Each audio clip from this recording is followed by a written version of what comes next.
Bismillah, walhamdulillah, wassalatu wassalamu ala rasulillah wa ala alihi wa ashabihi wa man tabi'ahum bi ihsanin ila yaumidin.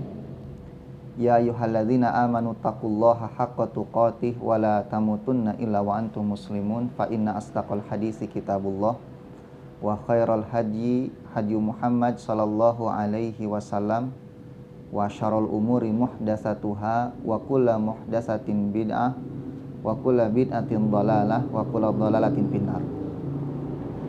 Sobat fillah yang dirahmati oleh Allah Subhanahu wa taala. Alhamdulillah kita berjumpa kembali dalam kajian Jejak Sahabat ini, dan kajian kita kali ini masih melanjutkan kajian kita yang aliran listriknya mati gitu ya. Sebetulnya itu teh belum selesai, tapi nggak apa-apalah karena intinya sudah dapat insya Allah. Nah, ini adalah pertemuan kita yang ketiga ya, tentang asma wa sifat. Adapun kali ini kita akan membahas tentang beberapa kaidah ya yang berkaitan dengan asma wa sifat. Karena para ulama Ahlus Sunnah wal Jamaah sebagai respon mereka terhadap beberapa aliran yang memang keliru di dalam memahami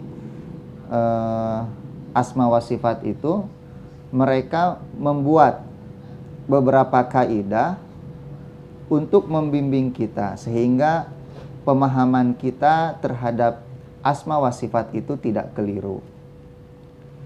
Nah, di sini disebutkan bahwa kaidah pertama di dalam memahami asma wa sifat itu adalah al-qaulu fi sifat kal qauli fi dzat. Ketika kita berbicara tentang sifat Allah, maka sama kaidahnya dengan ketika kita berbicara tentang zat Allah Subhanahu wa taala. Maksudnya apa? Bahwa Allah Subhanahu wa taala itu laisa kamislihi syai'un. Tidak seperti apapun dari makhluknya. La fi dzatihi wa la fi sifatihi. Baik di dalam zatnya maupun di dalam sifatnya. Wala af'alihi, begitupun di dalam perbuatannya. Artinya baik zat Allah, sifat Allah, perbuatan Allah itu sedikit pun tidak ada yang sama dengan makhluknya. Nah, apabila Allah Subhanahu wa taala memiliki zat hakikiyah yang tidak sama dengan zat makhluknya, maka begitu pun dengan sifat Allah. Sifat Allah pun tidak sama dengan sifat-sifat makhluknya. Karena memang ada sebagian orang yang meyakini bahwa Allah memiliki zat yang tidak sama dengan makhluknya, tetapi kemudian mereka mengingkari sifat Allah. Gitu. Jadi di satu sisi mereka meyakini Allah memiliki zat yang tidak sama dengan zat makhluk, tetapi di sisi lain mereka mengingkari sifat Allah karena khawatir menyerupakan Allah dengan makhluk. Gitu. Lalu kenapa tidak kita katakan saja bahwa Allah memiliki zat yang tidak sama dengan makhluknya? Begitupun sifat Allah tidak sama dengan sifat makhluknya. Gitu. Karena untuk berbicara zat Allah, semua sepakat. Tidak ada satu muslim pun, gitu ya, tidak ada satu firqah pun di dalam Islam yang mengingkari zat Allah Subhanahu wa taala, itu tidak ada.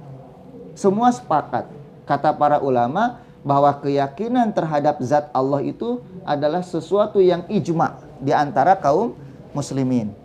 Nah, tetapi anehnya ketika berbicara tentang sifat, ada sebagian kaum muslimin yang menolak sifat Allah Subhanahu wa taala.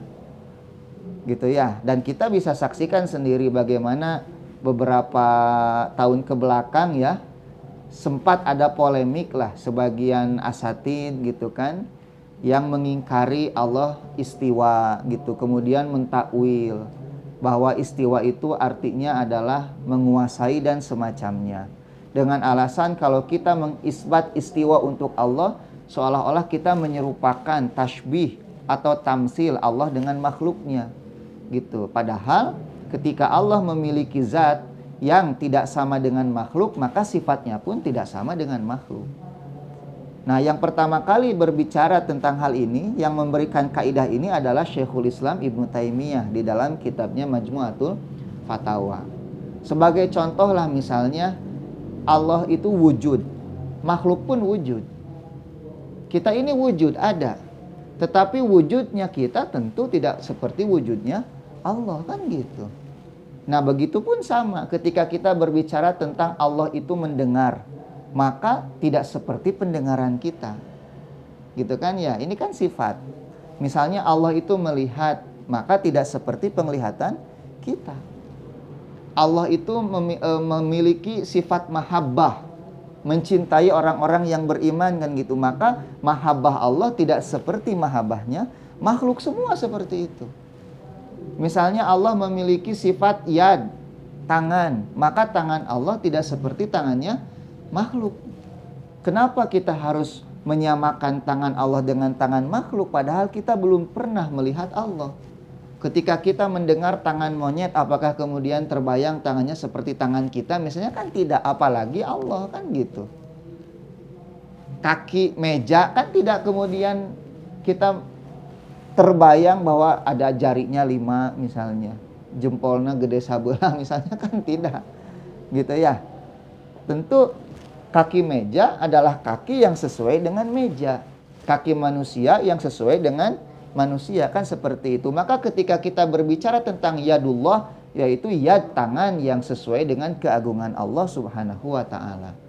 Cuma memang ketika berbicara masalah sifat itu banyak orang yang terjebak dengan imajinasinya sendiri. Karena selama ini dia melihat tangan ya seperti ini. Jarinya 5, ada kukunya, ada ibu jarinya, ada buku jarinya kan gitu. Kemudian ada sidik jarinya. Nah, ketika berbicara tentang yadullah, tangan Allah, otomatis tergambar dalam benak mereka itu adalah tangan yang mereka saksikan sehari-hari. Kemudian terbayanglah bahwa Allah pun seperti itu. Jadi sebetulnya salahnya adalah otak mereka sendiri. Gitu. Ya, kesalahannya itu ada dalam pola pikir mereka sendiri. Padahal ketika kita berbicara tentang wajhullah, wajah Allah, kemudian yadullah, tangan Allah, itu yaliku bijalalihi, wajah dan tangan yang sesuai dengan keagungan Allah Subhanahu wa ta'ala dan yang pasti tidak sama dengan makhluknya. Nah, jadi seperti itu. Nah, ini kaidah penting sekali. Karena kalau kita tanya misalnya orang-orang Mu'tazilah misalnya, apakah kalian yakin Allah memiliki zat? Mereka yakin. Karena kalau mereka mengatakan Allah tidak memiliki zat, mereka nyembah siapa? Berarti menyembah sesuatu yang tidak ada kan gitu. Mereka mengatakan Allah wujud, pasti mereka yakin, tidak mengingkari Allah wujud. Cuma kita tanyakan kepada mereka, apakah zat Allah sama dengan zatnya makhluk? Apakah wujud Allah sama dengan wujudnya makhluk? Mereka akan mengatakan tidak sama. Maka kita katakan kepada mereka, pendengaran Allah, penglihatan Allah, gitu kan ya, ilmu Allah, kudrah Allah, mahabbah Allah itu tidak sama dengan makhluknya. Jadi semua seperti itu kaidahnya. Gitu ya. Kalau misalnya istiwa itu ada yang mengartikan al-istiqrar, bersemayam misalnya. Sebagian ulama mengatakan istiwa itu istiqrar, bersemayam. Maka kita katakan bersemayamnya Allah pasti tidak seperti bersemayamnya saya di atas kursi ini. Gitu ya. Ketika saya bersemayam duduk di atas kursi, saya butuh kepada kursi. Kursinya diambil kan ngajungkel. Baheula keur SD geningnya rek diuk dibetot. Jungkel ka tukang kan gitu titended. Nah, istiwanya Allah bukan karena Allah butuh kepada arasy-Nya, tidak. Tetapi arasy butuh kepada Allah Subhanahu wa ta'ala. Sebagaimana kita mengatakan bahwa Allah menciptakan kita untuk ibadah, bukan berarti Allah butuh kepada ibadah kita, tetapi kita yang butuh beribadah kepada Allah Subhanahu wa ta'ala. Nah, oleh sebab itu di sini dikatakan Wa hadhihi qaidah azimah, gitu ya.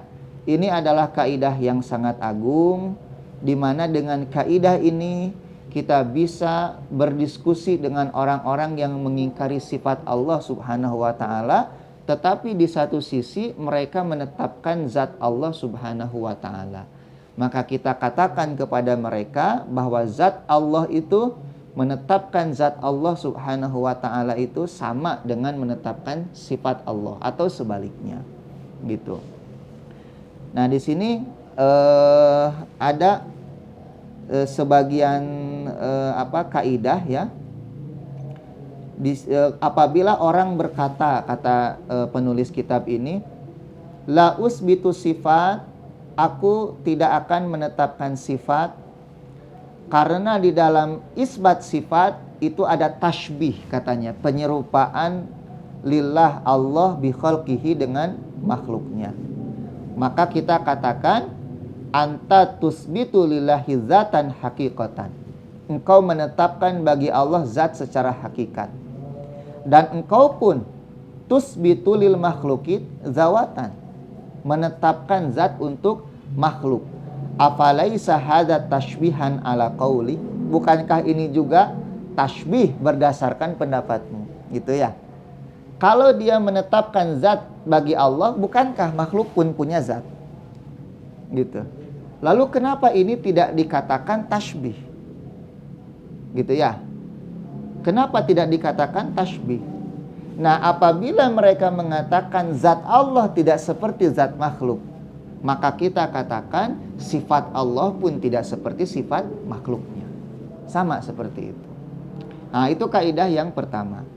Sekarang kaidah yang kedua, bahwa al-qaulu fi ba'di sifat, berbicara tentang sebagian sifat Allah, kal qauli fi ba'dihal akhar, sama seperti berbicara dengan tentang sifat Allah yang lainnya. Ini kaidah dimaksudkan untuk membantah, ya, untuk membantah. Membantah apa? Membantah sebagian orang yang meyakini sebagian sifat Allah, tapi kemudian mengingkari sebagian sifat yang lainnya. Karena kita tahu ada sebagian orang misalnya yang menetapkan sifat Allah seperti al-hayat, Allah itu maha hidup. Al-ilmu, Allah itu memiliki ilmu. Kemudian mereka menetapkan al-qudrah, Allah memiliki qudrah. As-sam'u, Allah memiliki pendengaran. Misalnya al-basaru, memiliki penglihatan. Tapi di satu sisi mereka mengingkari sifat mahabbah, mereka mengingkari sifat ridha, mereka mengingkari sifat ghadab misalnya, mereka mengingkari sifat istiwa. Loh, kenapa satu sifat kalian beriman, tapi sifat yang lain kalian tidak beriman? Alasannya apa? Gitu ya. Makanya kalau kita meyakini sebagian sifat, ya kita harus meyakini sifat-sifat yang lainnya. Gitu. Kalau misalnya kita mengatakan Allah maha hidup dan hidupnya Allah tidak seperti hidupnya makhluk, maka Allah pun memiliki sifat mahabbah dan mahabbahnya tidak seperti makhluk. Gitu ya. Kalau Allah misalnya memiliki sifat ilmu dan ilmunya tidak seperti makhluk, maka Allah memiliki sifat ghadab, murka, marah. Dan murkanya Allah, marahnya Allah tidak seperti marahnya makhluk, seperti itu. Semua sama seperti itu. Nah, makanya kaidah ini mengatakan berbicara tentang sebagian sifat Allah sama dengan berbicara tentang sebagian sifat yang lainnya. Tidak berbeda, gitu ya. Kemudian kaidah yang ketiga yaitu al-asma wa sifat tauqifiyah, bahwa nama dan sifat Allah itu sifatnya tauqifi. Apa yang dimaksud dengan tauqifi? Tidak ada tempat bagi akal untuk ikut campur di dalam masalah ini. Ya, jadi tidak boleh kita menyematkan nama kepada Allah, menyematkan sifat kepada Allah, kecuali kita memiliki dalil dari Al-Quran maupun sunnah Rasulullah Shallallahu Alaihi Wasallam. Itu yang dimaksud dengan tauqifi. Artinya setiap nama yang Allah sematkan, setiap nama yang Rasul sebutkan, itu pasti memiliki dalil, baik dari Al-Quran maupun sunnah Rasulullah Shallallahu Alaihi Wasallam.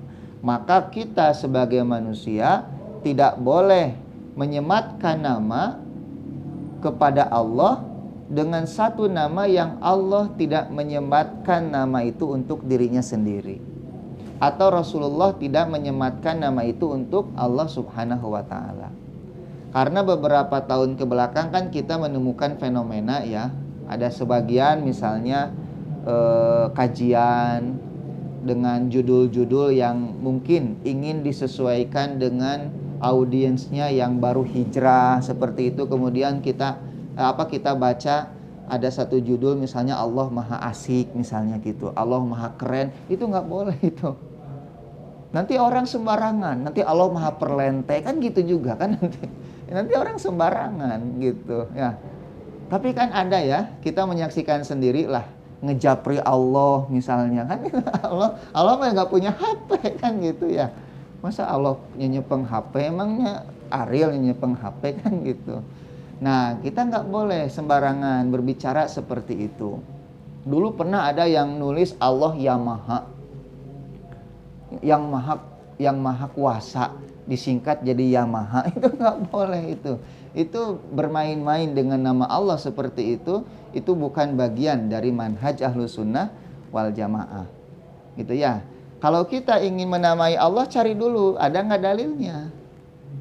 Gitu, baik dari Al-Quran maupun sunnah Rasulullah Shallallahu Alaihi Wasallam. Ketika tidak ada, maka nggak boleh kita tawakufnya. Itu yang disebut dengan tauqifi.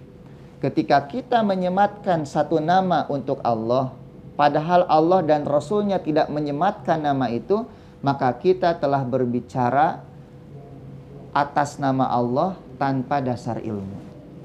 Dan itu dicela di dalam surat Al-Isra ayat 36. Misalnya Allah berfirman, wala taqfu ma laisa laka bihi ilmun. Janganlah kalian berbicara dengan sesuatu yang kalian sendiri tidak punya ilmunya. Kenapa? Inna sam'a, sesungguhnya pendengaran, wal basara, penglihatan, wal fuad, dan hati, kullu ulaika kana anhu mas'ula. Semua itu nanti akan ditanya oleh Allah Subhanahu wa Ta'ala. Ketika antum bikin judul kajian Allah Maha Keren, itu dihisab nanti, ditanya, Ari eta apal ti mana? Allah memiliki nama keren seperti itu. Nggak ada itu. Gitu ya. Ngejapri Allah misalnya. Sudah saja, kenapa kita tidak menggunakan kalimat munajat misalnya? Munajat jelas di dalam Al-Quran, jelas di dalam hadis. Nah, di antara ciri ahli sunnah, biasanya mereka selalu berusaha berpegang teguh dengan istilah-istilah syariat. Ya, jangan karena ingin diikuti banyak orang misalnya, disenangi oleh orang-orang yang baru hijrah, kemudian kita menyesuaikan bahasa-bahasa agama dengan bahasa mereka yang ternyata kemudian bertentangan dengan kaidah agama sendiri. Gitu, itu haram hukumnya, tidak boleh. Ya, makanya kita dalam kajian ini tetap berusaha untuk berpegang dengan istilah-istilah syariat. Gitu ya, supaya lebih selamat di dalam menyampaikan kebenaran ini. Karena kita dalam menyampaikan ilmu ini bukan ingin disenangi oleh banyak orang, disenangi, diridhoi oleh berbagai kalangan, tidak. Kajian kita ini menyampaikan apa yang seharusnya disampaikan berdasarkan dalil Al-Quran dan sunnah Rasulullah Sallallahu Alaihi Wasallam. Nah, ini jadi masukan nih buat para tim jejak sahabat ya. Jangan sampai karena ingin diikuti banyak orang, didengar banyak orang, kemudian kita mengalah dengan keinginan banyak orang itu. Makanya Allah berfirman, wa in tuti aktsara man fil ardi yudilluka an sabilillah. Kalau kalian mengikuti kebanyakan manusia di muka bumi, kata Allah, maka mereka akan menyesatkanmu dari jalan Allah Subhanahu wa taala. Gitu ya. Kemudian Imam Ahmad berkata, la yusafullah, Allah tidak boleh disifati illa kecuali bima wasofa bihi nafsah, dengan sifat yang Allah sendiri mensifatinya dengan sifat tersebut, au wasofahu bihi rasuluh, atau dengan satu sifat yang Rasulullah Shallallahu alaihi wasallam sifati Allah dengannya. La yatajawazul Qur'anu wal hadis, bahwa ahlu sunnah itu tidak boleh melampaui Al-Quran dan hadis Rasulullah Shallallahu alaihi wasallam di dalam masalah ini.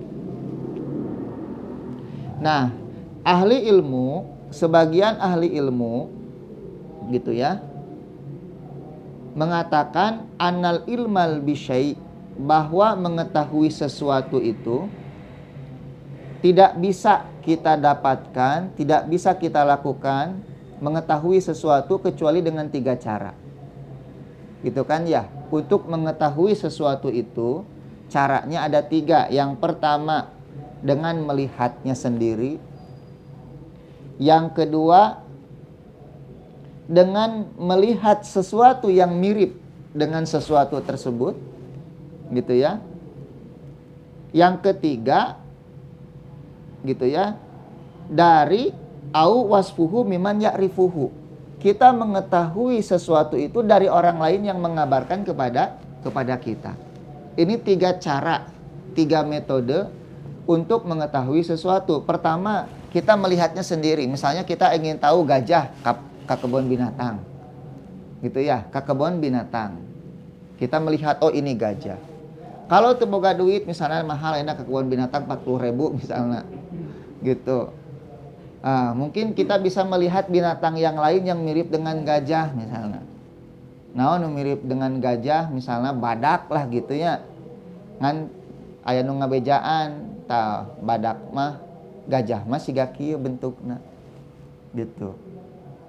Cek batur, baru kita tahu, oh kita nggak pernah misalnya pergi ke Mekah, tapi ada orang memberitahu bahwa Ka'bah itu bentuknya seperti ini loh. Segi 4 misalnya, persegi 4, ai Ka'bah teh bentuknya naon? Kubus ya, kubus. Kemudian setiap di sudutnya misalnya ada Hajar Aswad. Kemudian di sana ada apa. Kita jadi tahu. Gitu. Nah, kira-kira ketika kita berbicara tentang nama Allah, cara yang mana yang kita memungkinkan untuk tahu? Apakah dengan cara melihat sendiri? Kan tidak mungkin. Atau melihat sesuatu yang mirip dengan Allah pun tidak mungkin. Nah, tinggal yang satu lagi, kita menerima kabar tentang dari orang yang tahu tentang Allah. Atau misalnya dari Allah sendiri yang tahu tentang dirinya, kan gitu. Nah, makanya untuk masalah asma wa sifat ini hanya cara yang ketiga. Kita harus tahu Allah itu dari yang tahu Allah. Siapa yang tahu Allah? Ya dirinya sendiri. Yang kedua adalah Rasulullah Shallallahu alaihi wasallam. Nah, kalau Allah mengabarkannya melalui apa? Melalui Al-Quran. Rasulullah melalui apa? Melalui hadis. Maka ketika kita berbicara tentang nama Allah dan sifat Allah, otomatis harus rujuk kepada Al-Quran dan sunnah Rasulullah Shallallahu alaihi wasallam. Seperti itu. Ya, itu kaidah yang keberapa? Ketiga. Nah, kaidah yang keempat, asmaullah kulluha husna, bahwa nama Allah itu seluruhnya baik, seluruhnya indah, tidak ada kekurangan. Husna itu fi ghayatil hasan, artinya mencapai kesempurnaan, itu husna. Artinya apa? Bahwa nama-nama Allah yang Allah sematkan untuk dirinya, Rasulullah sematkan untuk dirinya, itu tidak ada cacat sedikit pun. Itu husna. Makanya dalam kaidah yang lain bahwa ismullah yadullu alal musamma. Kalau Allah itu dinamai seperti itu, pasti Allah seperti itu sifatnya. Misalnya Allah itu maha pemberi rezeki, pasti Allah memberi rezeki. Allah itu maha pengasih, maha penyayang, pasti Allah maha pengasih dan penyayang. Bahkan kasih sayang Allah melebihi kasih sayang seorang ibu kepada anaknya sendiri. Beda jeung jelema. Gitunya, ngaranna soleh maling sendal. gitu. Ngaranna soleh tapi maling sendal gitu. Ngaranna Pak Rozak tapi pedit kata tangga, sugan lamun masak mere tara gitu nya. Unggal poe Jumat sendal teh teu kaupleung itu gitu. Pajar cenah cokot nu alusna cek imam teh tinggalkeun nu gorengna diterapkeun kana sendal. Ari ngaran Muhammad kan gitu nya. Muhammad teh kan terpuji tapi kelakuan tidak terpuji, mabok unggal poe. Nah, kalau Allah tidak mungkin seperti itu. Kalau Allah sudah dinamai dengan satu nama, pasti seperti itu sifatnya. Allah namanya Al-Alim, pasti memiliki ilmu dan ilmunya melingkupi segala sesuatu. Gitu, tidak seperti ilmu orang anu cetek bari jeung poho deui kan gitu. Ayeuna apal teh ke minggu hareup ditanya teh geus ngahulang deui kan gitu. Nah, tapi kalau Allah tidak. Allah Maha melihat gitu dan penglihatan Allah, basirah Allah tidak terhalang oleh apapun. Tidak seperti penglihatan kita yang hanya bisa melihat apa yang ada di depan. Eta ge kudu make kaca mata, dibuka weh ngalangtang gitu. Panggih jeung jelema teh teu apal ieu teh saha. Ngan seuri we bodas sungkul waosna katingali. Milu seuri gitu nya da bisi nyeri hate padahal teu apal ieu teh saha urang teh. Kalau Allah tidak gitu. Makanya asmaullah kulluha husna. Ari husna teh fi ghayatil hasan, mencapai ujung kesempurnaan lah gitu. Artinya sempurna semua. Tidak ada cacatnya sama sekali. Nah, makanya di sini dikatakan walillahil asmaul husna. Ayat surat Al-A'raf ayat 180. Misalu dzalik kata Syekh, kalau misalnya Allah disifati dengan Al-Hayy, Maha Hidup, pastilah dia mengandung Al-Hayat Al-Kamilah, hidup yang sempurna. Di mana Allah Maha Hidup, tidak diawali dengan kematian dan tidak diakhiri dengan kematian. Beda dengan kita diawali dengan kematian. Gitu ya. Kemudian Allah menghidupkan kita. Kemudian kita pun akan mati kembali. Kalau ada orang disebut alim, pinter, maka pinternya diawali dengan kebodohan dan akan kembali menjadi pikun. Ngepikeun ka aya profesor diajar deui maca ku istrina karena dia mengidap penyakit pikun, sampai abjad saja harus didiktekan lagi oleh istrinya sendiri. Padahal profesor eta gitu. Dan guru saya yang berbicara seperti itu. Dia pernah menangani seorang profesor yang abjad saja harus diajari lagi oleh istrinya. Gitu. Allah mah seperti itu. Makanya Allah itu tidak alim, tetapi alim. Kalau manusia kan alim. Gitu. Kalau Allah alim. Kemudian nama-nama Allah itu selalu diawali dengan alif lam. Misalnya Al-Aziz, gitu ya, Ar-Rahim. Manusia tidak boleh dinamai Ar-Rahim, tapi Rahim misalnya si Ohim, si Ohim itu tete Rahim, itu boleh. Misalnya si Aziz, boleh. Tetapi kalau Al-Aziz gak boleh. Itu sudah khusus untuk Allah saja, gitu ya. Itu misalnya si Sami misalnya, ayah namanya si Sami, ayahnya Syekh ada orang namanya Sami, tapi kalau As-Sami tidak boleh. Gitu. Itu sudah alif lam itu sudah khusus menunjukkan hanya untuk Allah saja. Nah, di sini misalnya Allah namanya Al-Alim. Gitu. Pasti ilmu Allah itu kamil sempurna. Tidak didahului kebodohan dan tidak juga lupa, gitu ya. Ilmuha ingda rabbi fi kitabin la yadhillu rabbi wa la yansa. Surat Toha ayat 52. Sesungguhnya ilmunya berada di sisi Allah di dalam kitab catatan. La yadhillu, karena ilmu Allah kan disimpan di lauhul lauhul mahfud, dicatat di lauhul mahfud. La yadhillu rabbi, Rabbku itu tidak mungkin tersesat, wala yansa, dan tidak mungkin lupa, gitu ya. Kemudian di dalam surat Ghafir misalnya ayat 19, ya'lamu kha'inatal a'yun, Allah itu tahu pandangan-pandangan yang khianat, wa ma tukhfis sudur, dan apa yang disembunyikan di dalam hati. Ya, real apal isi hati abdi? Intinya sedalam, lebih dalam dari samudra. Gitu. Matak moal bisa diteleman hati jelema mah, tetapi Allah tahu, gitu ya. Nah, kemudian bahasan paling terakhir dari kitab atau dari bab asma wa sifat ini adalah berbicara tentang apa sih manfaatnya kita mempelajari nama dan sifat Allah itu. Yang pertama, dengan mempelajari tauhid asma wa sifat, kata para ulama, yanalu bidzalika sa'adata dunya wal akhirah. Seorang hamba akan memperoleh kebahagiaan di dunia dan di akhirat. Ini poin yang pertama. Karena kebahagiaan di dunia dan di akhirat itu tergantung sejauh mana kita memperoleh keimanan kepada Allah itu.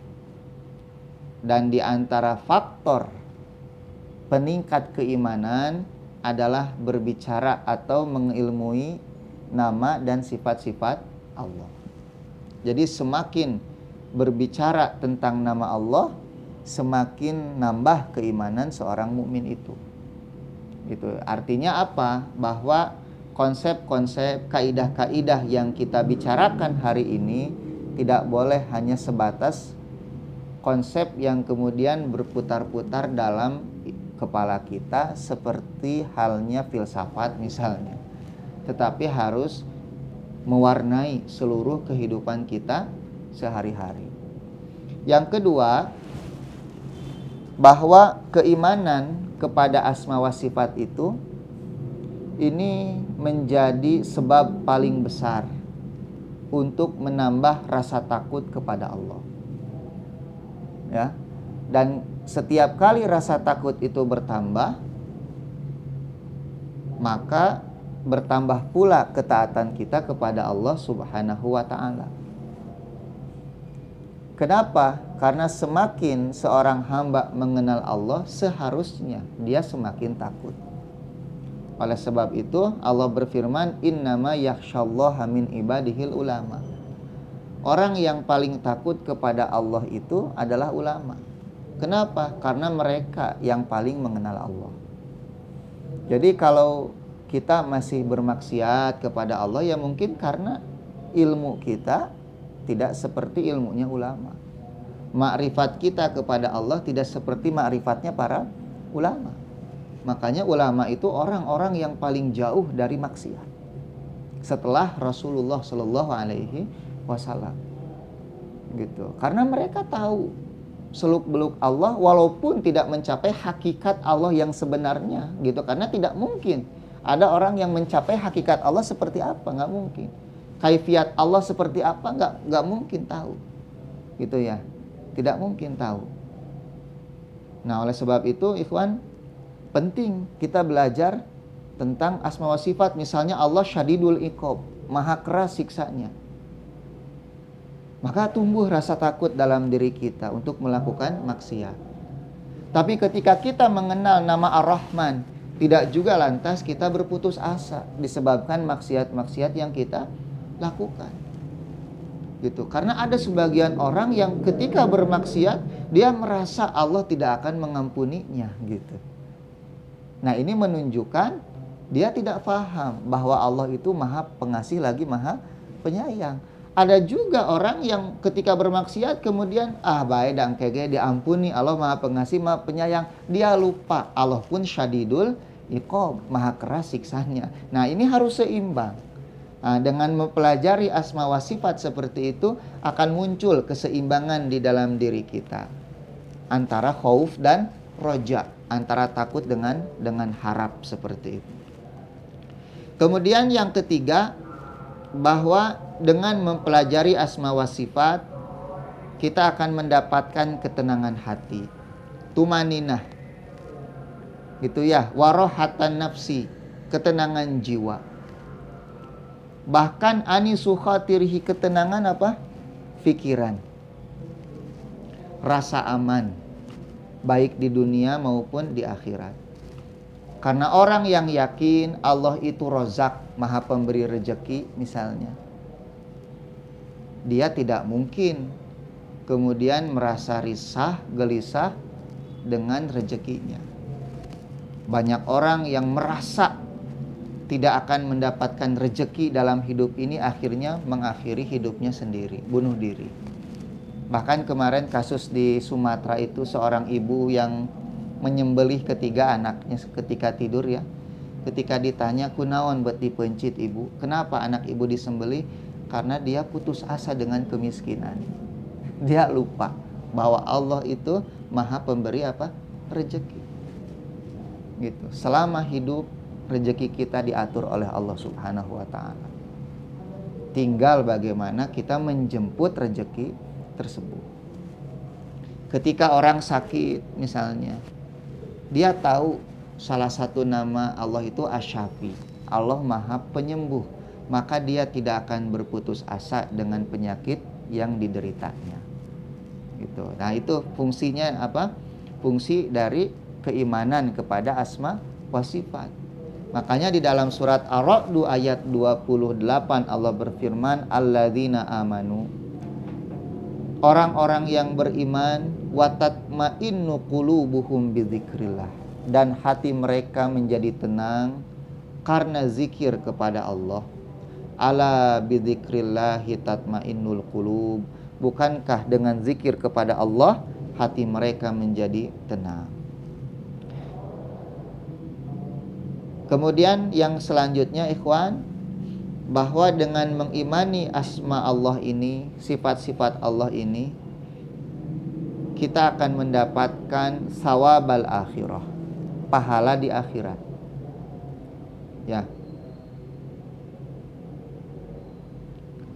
Nah, kalau sudah dapat pahala di akhirat, maka talazumnya tentu tempat kembali kita adalah surga. Gitu. Yang luasnya seluas langit dan bumi. Nah, jadi itu salah satu penyebab masuk surga itu beriman dengan asma wa sifat. Kemudian dikatakan juga bahwa beriman kepada Allah, yang salah satunya beriman kepada asma wa sifat itu membuat semua amalan-amalan yang kita lakukan itu makbulah, diterima oleh Allah Subhanahu wa taala. Artinya orang-orang yang mengingkari asma dan sifat, maka semua amalannya tertolak. Ya, tertolak. Kenapa? Karena Allah berfirman, "Waman yakfur bil iman." Barang siapa yang kufur dengan keimanan, faqad habita amaluhu, maka amalnya telah gugur. Wa huwa fil akhirati minal khosirin, dan di akhirat dia termasuk orang-orang yang merugi. Gitu. Nah, ikhwan, inilah yang bisa kita sampaikan untuk kajian kita kali ini. Mudah-mudahan dengan membahas ketauhidan dari mulai tauhid rububiyah, tauhid uluhiyah, dan tauhid asma wa sifat ini menambah keimanan kita kepada Allah, keyakinan kita kepada Allah, dan menambah semangat kita untuk terus beramal, melakukan setiap kebaikan hanya untuk Allah Subhanahu wa taala. Sekaligus menambah semangat kita untuk terus berdakwah, mengajak manusia kembali kepada Allah Subhanahu wa taala. Apalagi dalam kondisi kita seperti ini, di mana dalam 1 bulan saja musibah itu bisa datang bertubi-tubi, gitu ya. Padahal kata Allah di dalam Al-Quran, yang namanya musibah itu fikuli amin marotan au marotai. Dalam 1 tahun itu cukup sekali atau 2 kali saja. Tapi faktanya di Indonesia, jangankan 1 tahun, sebulan sudah berkali-kali musibah. Dari mulai gempa bumi, longsor, kemudian pesawat jatuh, banjir. Nah, ini untuk mengingatkan kita, summa la yatubun, kata Allah, tapi mereka kemudian tidak bertobat. Gitu ya. Padahal musibah-musibah yang menimpa kita ini sebagai pengingat bagi kita agar kita kembali kepada Allah Subhanahu wa taala. Gitu. Dan tauhid itu, ikhwan, itu salah satu syarat agar bangsa negara kita ini menjadi aman, damai. Alladzina amanu walam yalbisu imanahum bizulmin ulaika lahumul amnu wa hum muhtadun. Orang-orang yang beriman, kata Allah, dan mereka tidak menyempurkan keimanan mereka dengan kezaliman. Yang dimaksud dengan zalim dalam ayat ini kesyirikan. Inna syirka la zulmun azim. Maka bagi mereka rasa aman, dan mereka adalah orang-orang yang mendapatkan apa? Petunjuk. Jadi rasa aman itu, kebahagiaan, ketentraman itu hanya ada di dalam tujuan untuk apa kita diciptakan. Gitu ya. Wa ma khalaqtul jinna wal insa illa liya'budun. Bahwa kita diciptakan untuk ibadah, dan ibadah itu kata para ulama adalah tauhid. Gitu, bahwa kita diciptakan itu tujuannya hanya satu sebetulnya, untuk mentauhidkan Allah Subhanahu wa taala dalam seluruh aspek kehidupan kita. Makanya Allah berfirman, qul inna salati wa nusuki wa mahyaya wa mamati lillahi rabbil alamin. Gitu ya. Sehingga Nabi Ibrahim pernah berdoa kepada Allah, Rabbij'al hadza al-balada amina. Ya Allah, jadikan negeri ini negeri yang aman. Wajnubni wa baniya an na'budal asnam. Dan jauhkanlah aku, jauhkan keturunanku dari menyembah berhala. Jadi Nabi Ibrahim menyandingkan antara amannya satu negeri dengan apa? Ketauhidan kepada Allah Subhanahu wa taala. Makanya Mekah sampai sekarang menjadi baladan aminah berkat doanya Nabi Ibrahim. Gitu. Dalam ayat yang lain, Rabbij'al hadza baladan amina warzuq ahlahu minas samarati man amana minhum billahi wal yaumil akhir, kan gitu. Ya Allah, jadikan Mekah ini negeri yang aman. Berikan rejeki kepada mereka berupa buah-buahan yang sangat banyak bagi mereka yang beriman kepada Allah dan hari akhir. Di Mekah itu tandus, tidak ada pepohonan. Tetapi kalau kita pergi ke sana, antum mau buah apa? Tinggal pergi ke pasar tuh. Di Misfalah itu ada pasar buah-buahan. Rek samangkana aya, anggurna aya, jerukna aya, apelna aya. Ngan jamblang sih kana mau. Datang boloning di Mekah, di Indonesia geus eueuh tanggal jamblang mah gitu nya. Jamblang yang konyal hararese.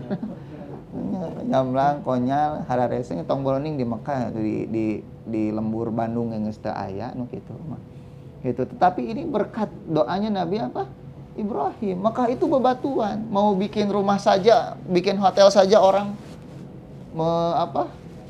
numbuk batu gitu. Kebanyakan pohon kurma itu di mana? Kan di Madinah. Makanya sudah dulu orang-orang Mekah itu pekerjaannya apa? Li'ilafi Quraisyin ilafihim rihlata syita'i wasayf. Mereka berdagang, melakukan rihlah untuk melakukan apa? Perdagangan, niaga gitu. Tapi kemudian Allah mengatakan falyabudu rabb hadzal bait alladzi at'amahum min ju'in wa amanahum min khauf. Sembahlah Tuhan pemilik rumah ini, yaitu Baitullah, yang telah memberikan makanan dari rasa lapar dan memberikan mereka rasa aman dari rasa apa? Dari ketakutan. Gitu. Jadi kalau negeri Indonesia ini ingin makmur, tidak ada rasa takut, maka sembah Allah Subhanahu wa taala. Tauhid intinya. Kalau misalnya di negeri kita ini kesyirikan masih dipelihara gitu ya. Apalagi kesyirikan itu seringkali dijadikan tontonan gitu, dianggap sebagai local wisdom, kan istilahnya gitu. Apa? Local wisdom teh kearifan lokal kan gitu. Nah, kemarin kan si Abu Janda itu kan. Si Abu Janda yang arogan di Indonesia itu katanya Islam katanya. Kok menghukumi local wisdom, larung di laut. Ya memang itu kesyirikan, mau apa lagi? Selama kesyirikan itu dipelihara, apalagi dijadikan tontonan dengan alasan menarik pemasukan daerah misalnya kan, ya sulit kita untuk selesai dari bencana ini. Covid saja sampai sekarang masih terus mengalami peningkatan kan seperti itu. Makanya ini salah satu kuncinya adalah kembali kepada Allah Subhanahu wa taala dengan memperbaiki ketauhidan kita dalam seluruh sendi kehidupan kita. Pendidikan kita harus pendidikan yang berbasiskan tauhid. Ekonomi yang berbasiskan ketauhidan, politik yang berbasiskan apa? Ketauhidan. Seperti itu. Jangan sampai di masjid kita sholat, hari di pasar ngurangi timbangan. Di masjid kita sholat, keluar bermuamalah dengan riba. Gitu ya. Sholat di masjid misalnya, kemudian apa? Keluar riba, gitu kan ya. Hari sholat Jumatan di masjid, keluar korupsi dana bansos kan gitu ribu atau dari gitu wae mahnya. Itu mah sebagai bahan introspeksi lah ya. Bahan introspeksi bahwa tauhid itu kunci kebahagiaan hidup kita. Nah, mudah-mudahan kajian tauhid kita selama beberapa bulan ini memberikan dampak positif lah dalam kehidupan kita pribadi, masyarakat dan bangsa ini. Dan insya Allah untuk kajian berikutnya kita berbicara tentang rukun iman, dan yang akan dibahas adalah iman kepada malaikat. Gitu ya, konsep iman kepada malaikat seperti apa. Kita cukupkan sampai di sini. Mudah-mudahan Allah meridhoi kita, mengampuni dosa-dosa kita dan menyembuhkan orang yang sedang sakit di antara kita. Subhanakallahumma wa bihamdika asyhadu alla ilaha illa anta astaghfiruka wa atubu ilaik. Assalamualaikum warahmatullahi wabarakatuh.